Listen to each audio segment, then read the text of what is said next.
বিশ্বনবী বলতেন জুমার দিন শ্রেষ্ঠ দিন, এই দিন আমার উপরে বেশি বেশি দুরূদ পড়ো। ফাইন্না সালাতাকুম মা'রুদাতুন আলাইয়া, কেননা তোমরা যে আমার উপরে দুরূদ পড়ো, আমি মরে যাওয়ার পরে এই দুরূদগুলো কে পাঠিয়েছে তার নাম, তার বাবার নাম সহ ফেরেশতারা আমার কবরে দিয়ে আসে।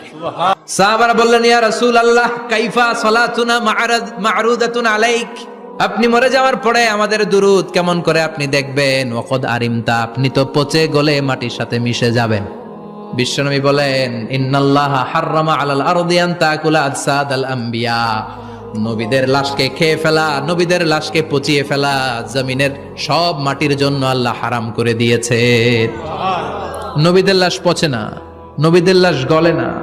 যারাই বিশ্বনবীর উপর দুরূদ পড়বেন, আপনার নাম সহ, আপনার বাবার নাম সহ, মালাইকাতু সাইয়াহিন, একদল ফেরেশতা আছে শুধু রাউন্ড দেয় গোটা ওয়ার্ল্ডে।